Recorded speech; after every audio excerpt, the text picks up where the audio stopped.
Go on the cars, go. Go on the cars,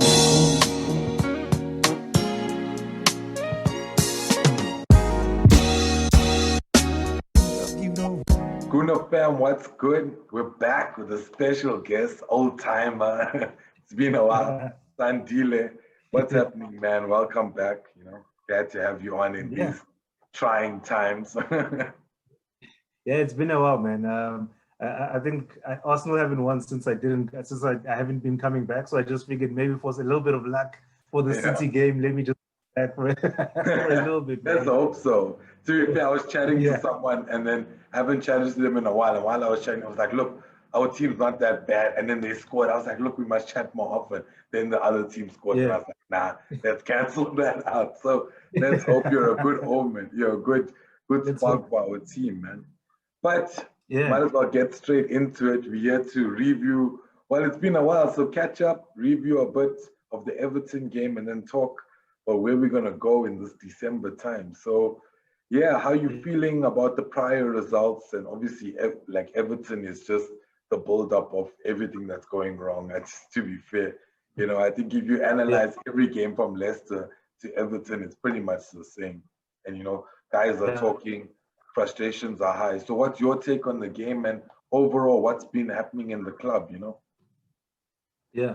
Well, yeah, what's happening at the club? That's a that's a very big topic. But I will try and just give my thoughts on how everything's been going. So obviously, the results are not there. We're not playing pretty football. It's not attacking. It's boring, right?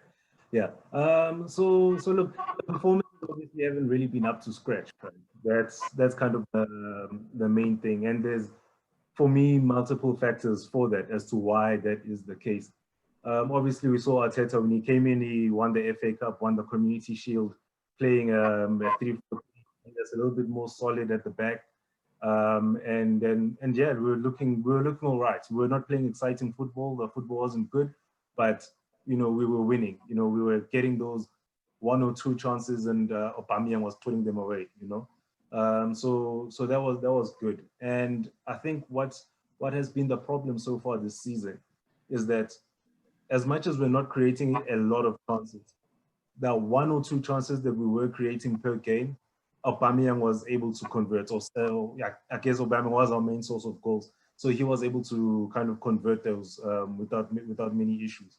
Now the goals have dried up for him, and nobody else is actually stepping up and actually scoring those goals. We've seen Lacazette get absolute sitters in front of goal, and he's been fluffing his lines, not scoring those goals. And when you're in the kind of rut that Arsenal are in right now, you need your big guys to actually be able to convert those chances. Yes, we're not creating, and we need a creative midfielder. We perhaps leaving out Özil was an issue, which again I still don't think it was, but we can get to that. Um, but when you're not creating, that one chance that your striker gets, they need to put that away. And luck has also just not been on Arsenal's side. Let's be honest. We haven't been defending badly, but we have been making mistakes, and those mistakes are what's been costing Arsenal. The mistakes. Bellerin hasn't been all that great. He was looking good initially, especially going forward. Was grabbing a couple of assists, but defensively he hasn't been solid. There's issues with Saliba. We haven't seen what Saliba can actually do either. The Holding and Gabriel have looked good as a partnership at the back, but we are making mistakes, and those mistakes are what's costing us. Aubameyang again, he scored the own goal. That was against Burnley, right? Take it, yeah. He scored the own goal, but we're looking okay defensively, and then we just make that one mistake, that crucial mistake. And going forward, we just haven't been lucky. We haven't been fortunate. Holding, hitting the crossbar, the couple of half chances that we've been getting, not putting those away. So there is an element of fortune that any club needs, really, especially when they're in the state that Arsenal are in at the moment. And just lady luck, the football gods, everybody's just turned their backs on Arsenal at the moment, man. Yeah, because we create at least one chance, one decent chance per game, and it just falls. We just waste it. It just doesn't happen. We're relying on penalties to kind of carry us in the league. So yeah, it's a tough one, and I would have thought that okay. So there's a couple of reasons, right? We brought in Partey. He's been injured for most of the time he's been here, so we're not seeing his solidity in that midfield, and we are missing it. Xhaka has been off the boil. Willian has been absolutely horrendous. All these players that Arteta has been putting trust in, all these senior players that are experienced, that he's been trying to put faith in, they have not repaid that faith. They have completely let him down. And maybe it's time for him as well to say, right, I gave you guys the chance. I mean, if you look at Xhaka, when Arteta first came in, Xhaka was pretty much out the club. The fans wanted him gone. I think the club also wanted him gone.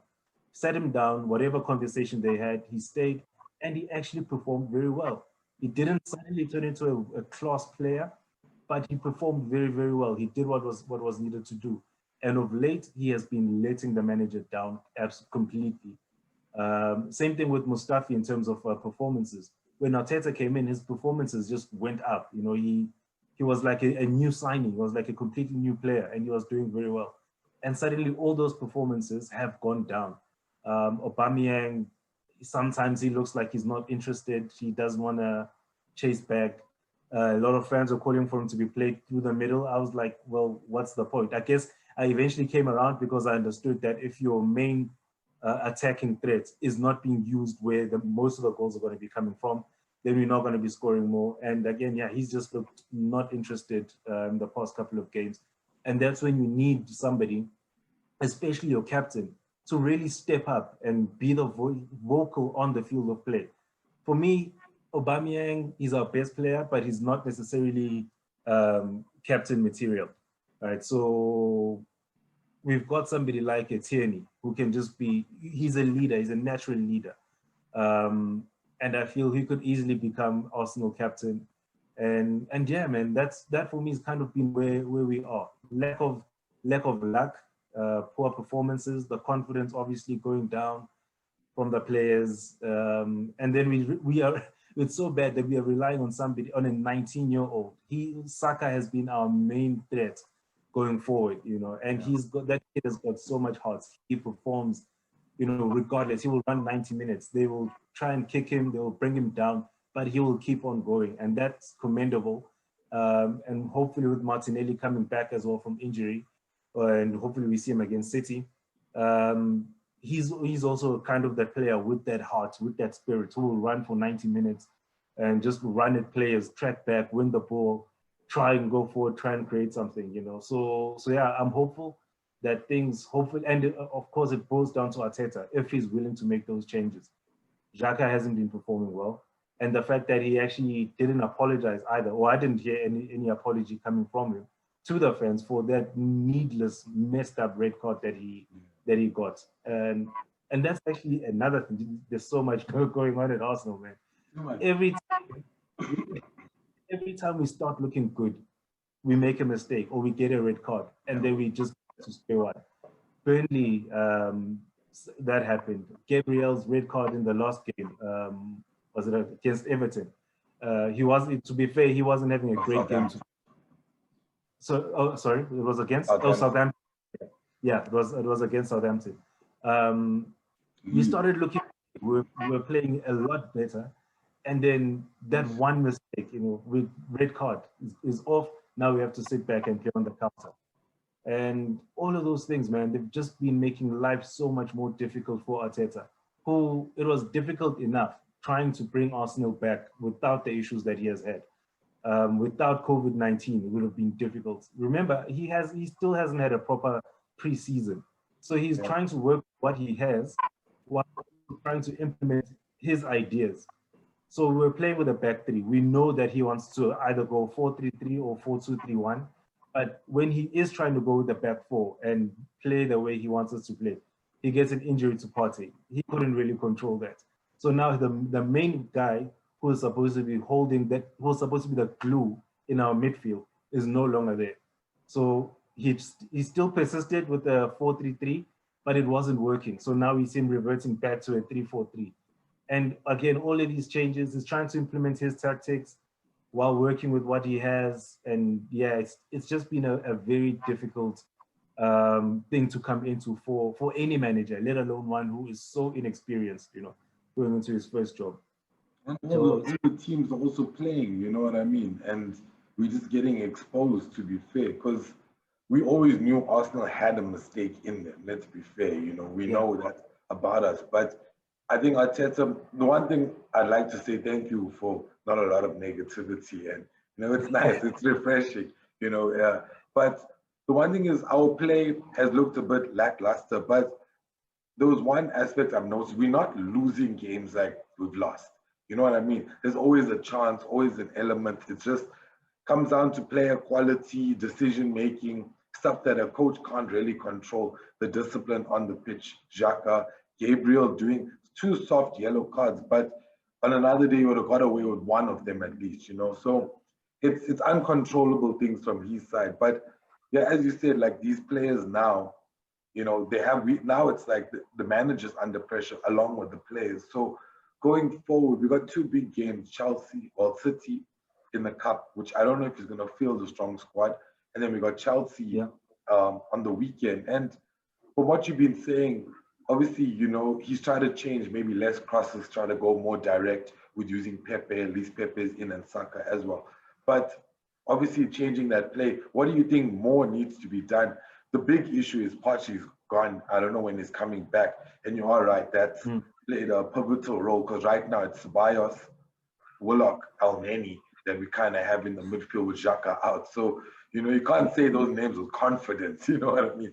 So, but they tried, to be fair. Elneny and Ceballos are a good pairing, So going forward, what do we need to do? How do we need to handle this? Even considering one of our best players, Gabriel's out, I think, for Chelsea. Will he be out for Chelsea? yeah. I think he is out for Chelsea. No, I think he's back for the Chelsea game. He's going to miss the Then, City game, the cup, but I think he should be back for. Yeah, then if that's I'm not, great.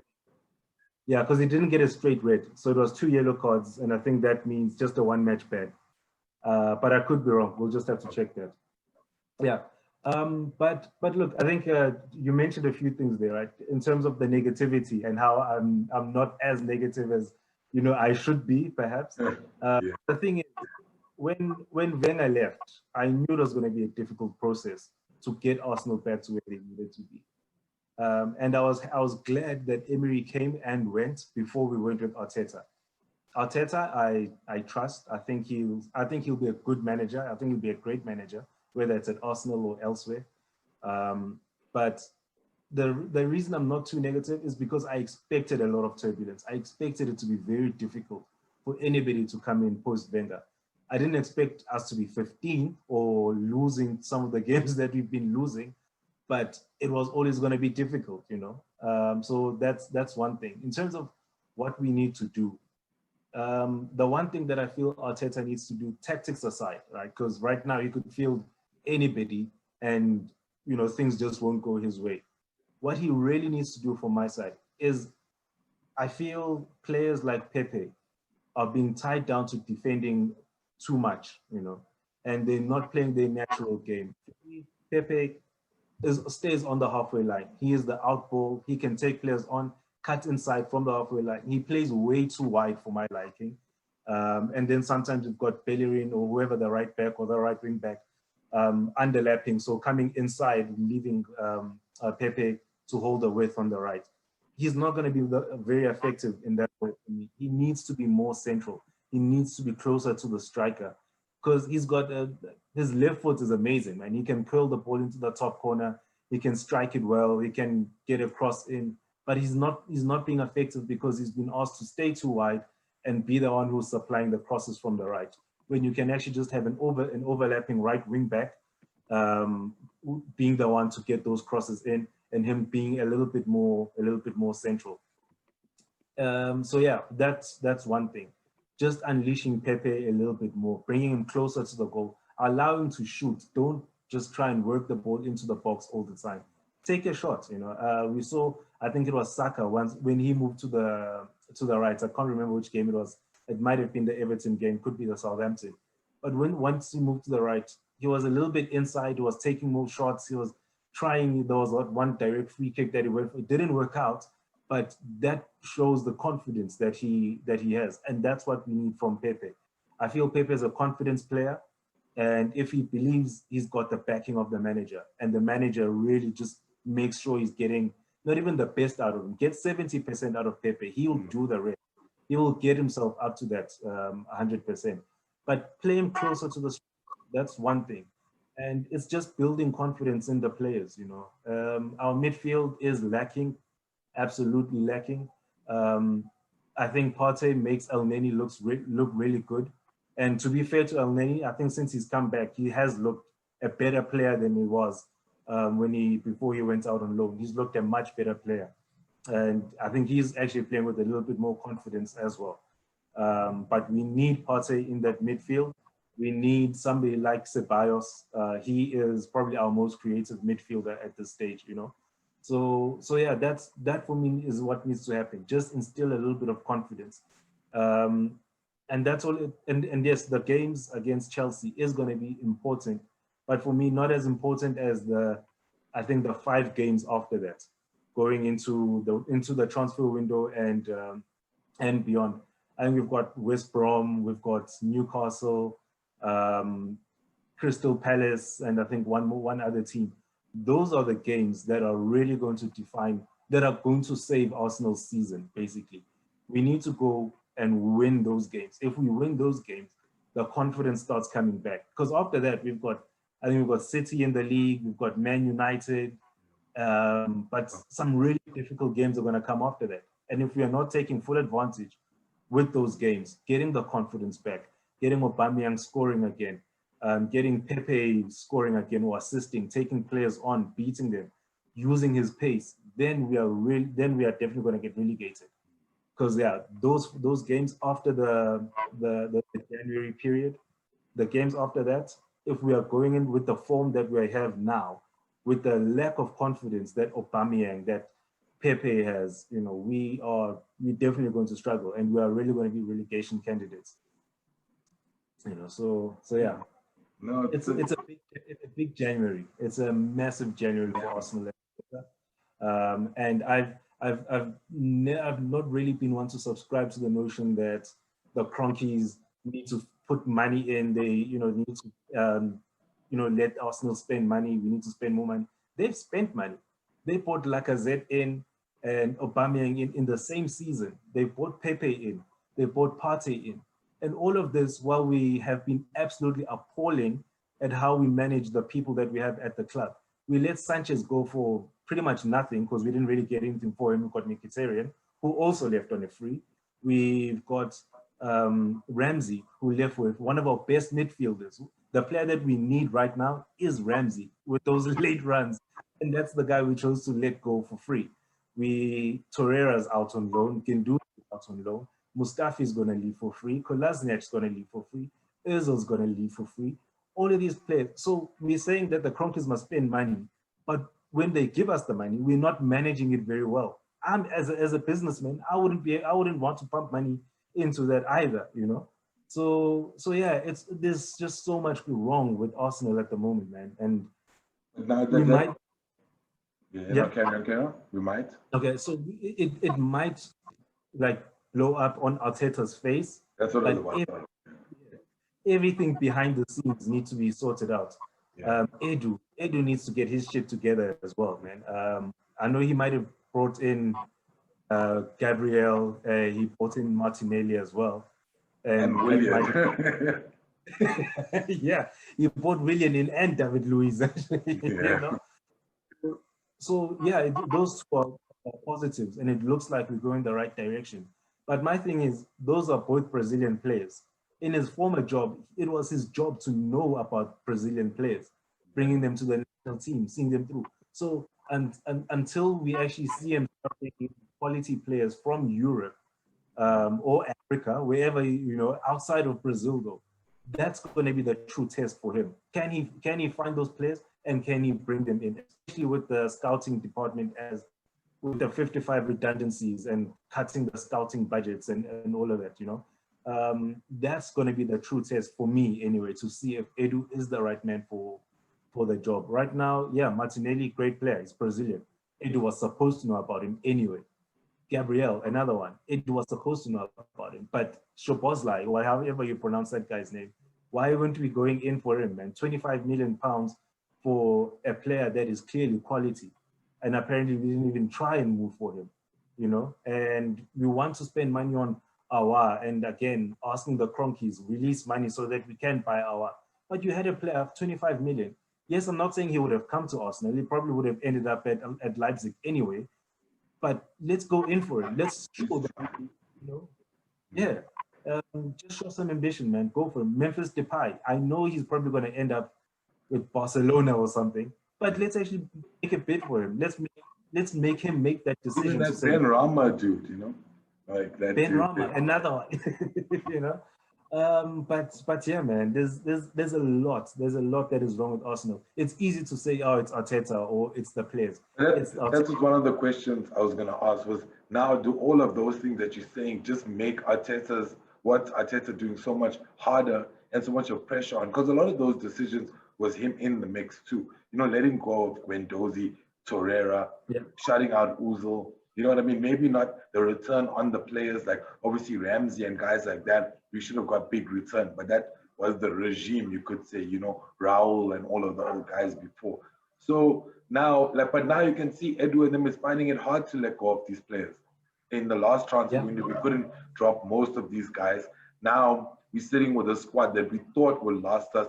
Few injuries, few red cards. You can see a little bit of holes. We're lucky like Niles, Willock. They kind of step up. They cover a gap that they should be covering. They're not great at it, to be fair. But if we didn't have them and we had like really like first team youngsters coming in, it'll be a lot harder. At least they've been playing for a while, you know.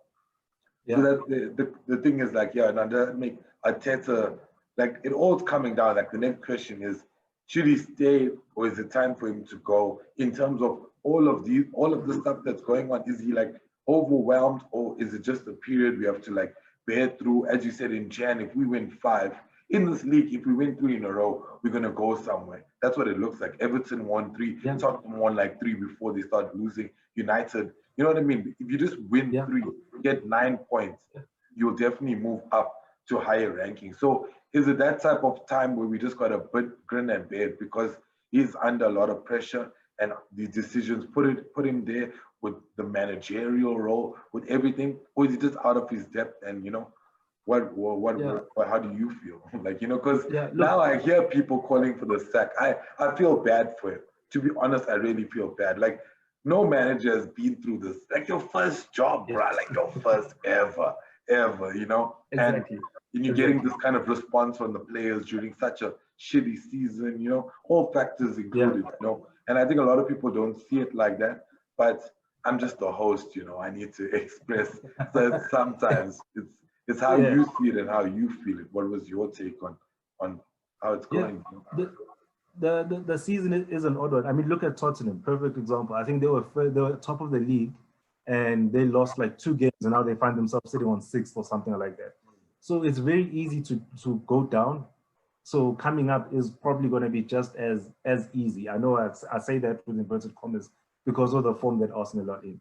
For me, I do not feel that Arteta should be let go of. I think he should just see us through, bring in the players that he needs, and then we can start building.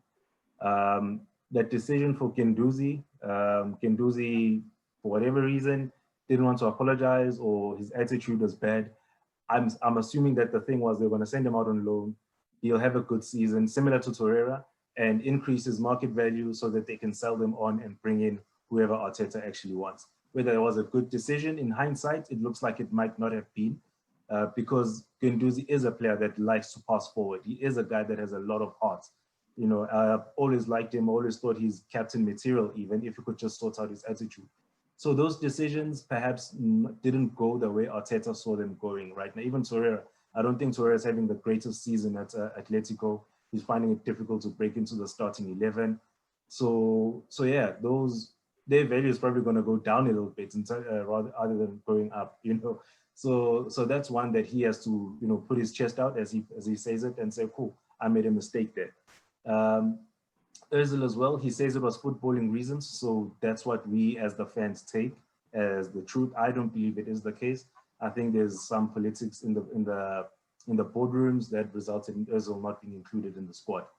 But since he is saying that it is on him, then we have to question why. Because when you are losing games like we are, as much as Ozil has not been the creative force that he was before, I think he's got like 2 goals and 2 assists in the past 2 seasons or something. So he was like tearing up, pulling key passes or creating chances for Aubameyang. Like I said, he's been poor as well.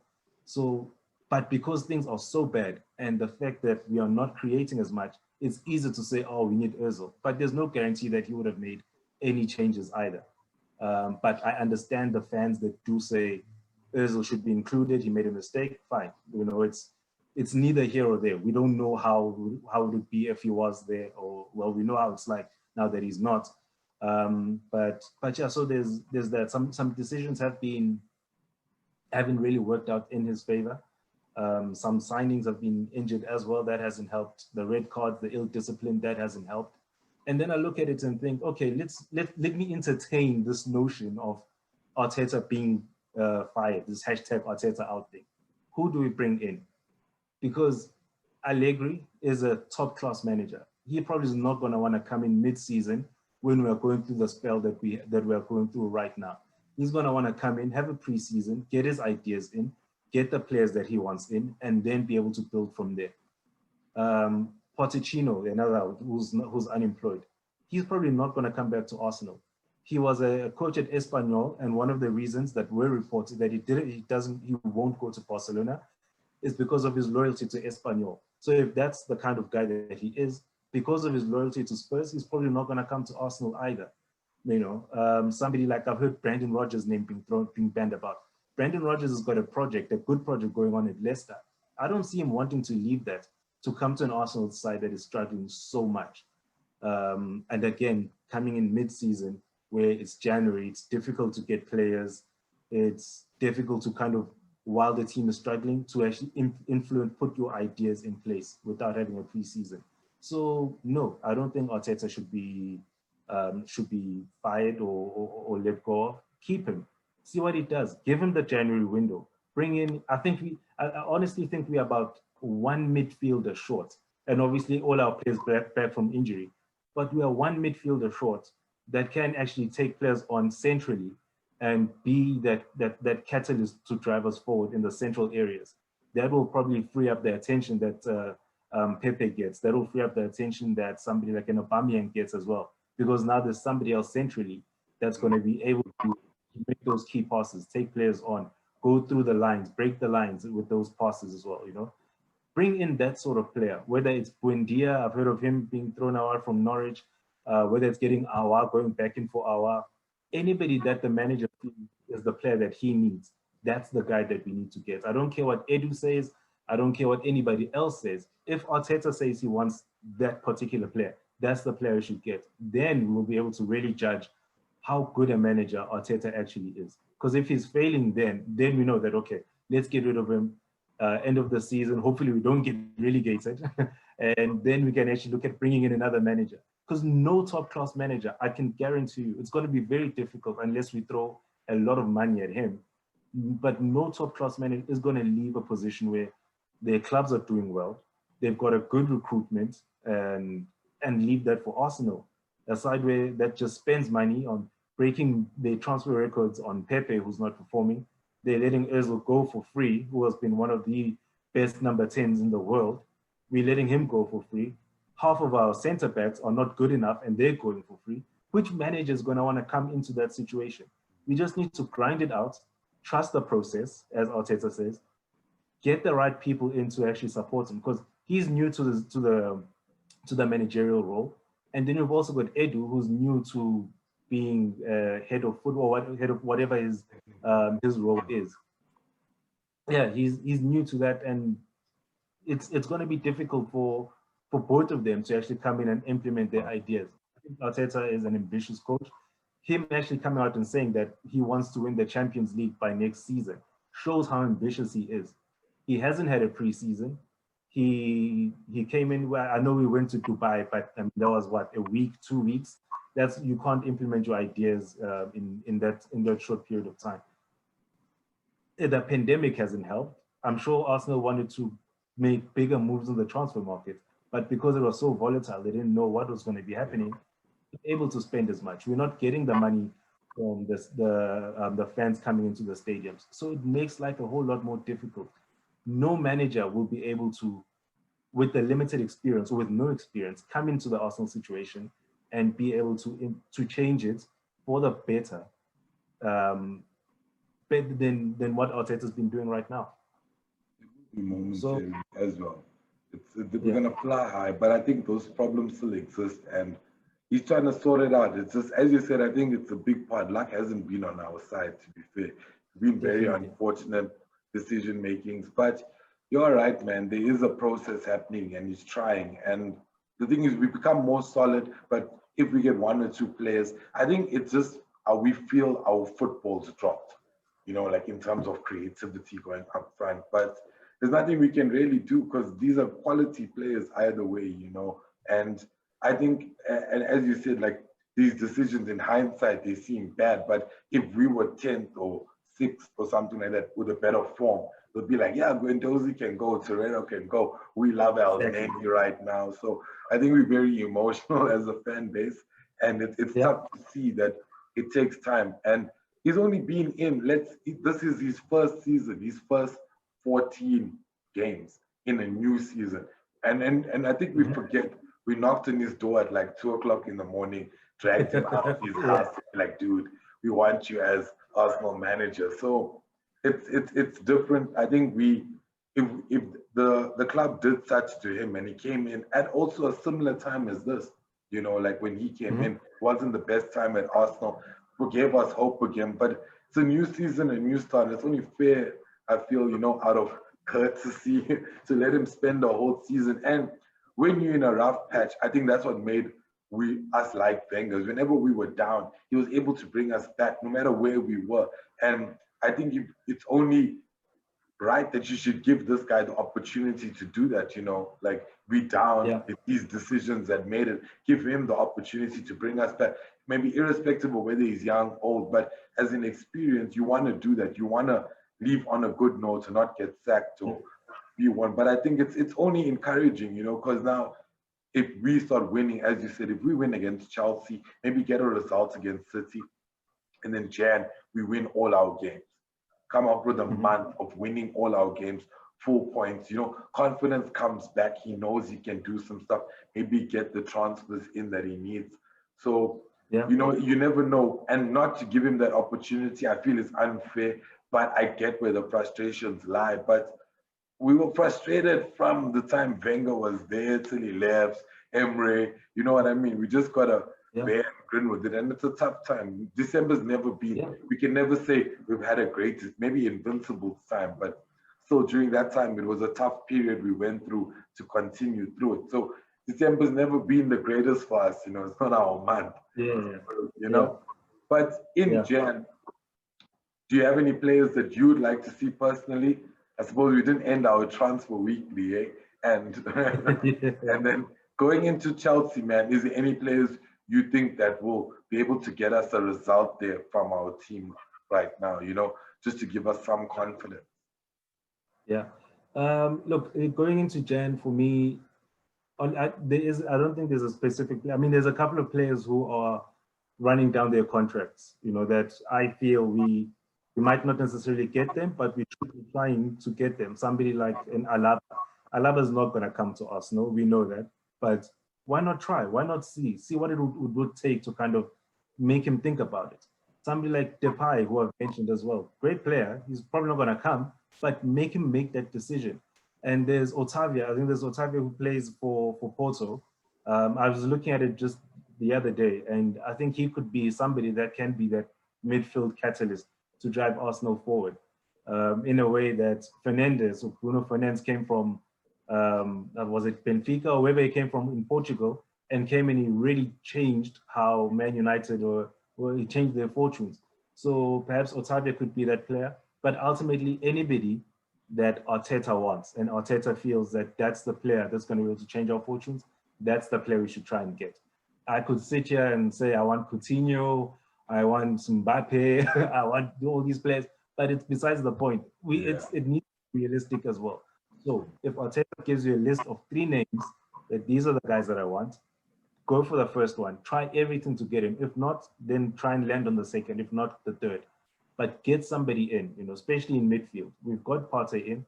We've got Ceballos. We've got Elneny. We've got a lot of support players, but nobody that's really the main guy in that midfield besides Locking Partey. player.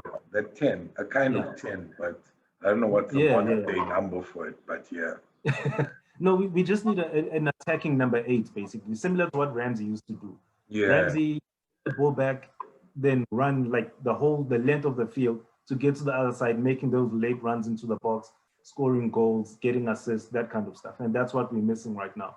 So we need a Ramsey-esque number 8, And yeah, if we get that, and I do believe that our attacking fortunes are going to change. We'll probably be creating a lot more. If we can stay injury-free, get Partey playing it consistently, a lot of games, alongside this new guy and perhaps a Ceballos or an Elneny, depending on the opponent, then I think we'll be okay, man. I think we'll be okay.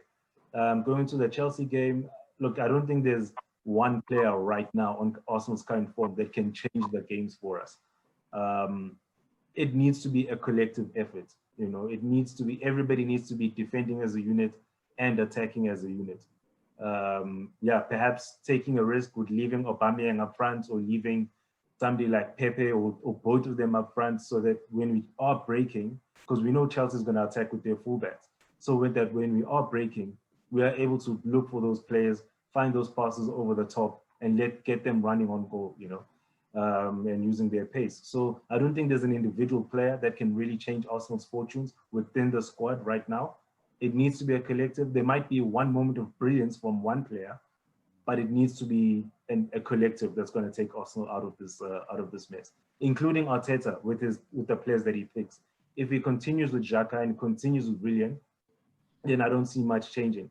He's given them faith, he's shown faith in them, trusted them, and they've let him down. So it's time for an Emile Smith-Rowe to come on. It's time to give Balogun a chance to start. It's time for Aziz to actually get a game, And these are the players, again, that I'd like to see in the City game, getting somebody like Cedric, let Bellerin rest, play Cedric right wing back, because we're probably going to go with the back 3. For me, my lineup, I know it's not what you would ask, but I'm going to give it anyway. My lineup for that game, I'd start Leno in goal. I'd go with the back 3 of Murray on the left, Luiz, centre back, and maybe Chambers as the right centre back. Cedric out wide on the right. Play Kolasinac just so Tierney can get some rest. Play Kolasinac down the left. The midfield 2, I'd actually go Elneny and Maitland-Niles. And then the front 3, I'd probably go Smith-Rowe or Martinelli on the left. I would play Balogun up top, even though that's probably not going to happen. And I'd play Nelson down the right. And that would be the team that I'd go to City against. Not really because I think it's a team that can beat City, but certain players need to rest. And they need to understand as well that we've got kids that are coming in that are good enough, that are fighting for the jersey, and they are fighting for their position in the squad. And yeah, man, I think that we would see some decent performances. And a shake-up like that against a team like City and a good performance by these players might actually make a Lacazette sit up and say like, yo, these guys are coming through. I need to up my game. I need to pull up my socks because Balogun's going to take my spot. I can't lose my spot to a 19-year-old guy from the academy, So hopefully they just get a good performance and we see from there. Yeah, no, definitely. I think that's what's needed. And I think you touched on it, but there's a lot of games now, and there's been a lot of football since Arteta has been in. Yeah, they had that 3-month break, but then after that, it's been a lot of football. Is that also a contributing factor? I know every team's suffered with it, but we changed the way we work. We're more intense in our play. I think over this time, like now we're like 50 games in to it, you're going to see like the wear and tear on the players.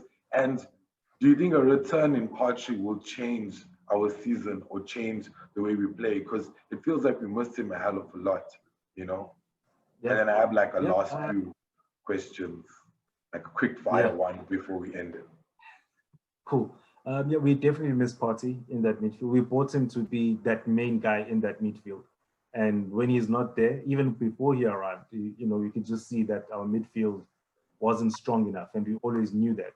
Since Wenger was here, we knew that our midfield was not strong enough and it needed work. So we're definitely missing him.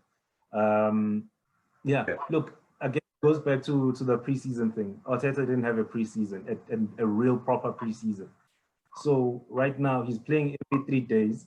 He's playing different while we were playing the group stages as well. Playing every 3 days pretty much with 2 different squads, sometimes playing 2 different formations. And then obviously there's going to be a disconnect with what he's trying to do with working with what he has.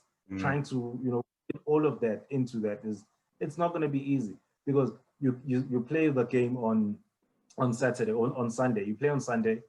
Monday, it's probably going to be mainly rest and recuperation, recovery from that game. So you're not really doing too much training. So you've got Tuesday, perhaps you train. Wednesday, light training because you've got a game again on Thursday. So when is he getting the chance to really bed down his tactics, really show these guys, get them in friendly matches, and really see where we can improve? One of the reasons, again, that we're doing well just after the lockdown when he came back is because there were those drinks breaks that we had as well.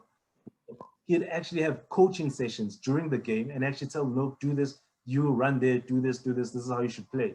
And that's why we saw some good performances from the players as well. Now that's gone. He doesn't have those chances to influence games and actually call the collective, the group, and say, this is what, expose these areas, do this, do that. Now it's on the players on their own on the field and they don't know what to do. Whether that's because during training, he's trying to implement his tactics while also trying to do what's best for the team with the players that he has. That whole situation is just messed up. So yeah, it is difficult playing every 3 days. Yeah, no, definitely. And before we end it off, man, like it's been a while, so might as well ask you a few questions, just like last 3. So who was from the time the season started, who's been your best player? Who's been like not up to par and your best youngster? Because he's filled with quite a lot of youngsters this season, Yeah, best player for me so far has been Gabriel.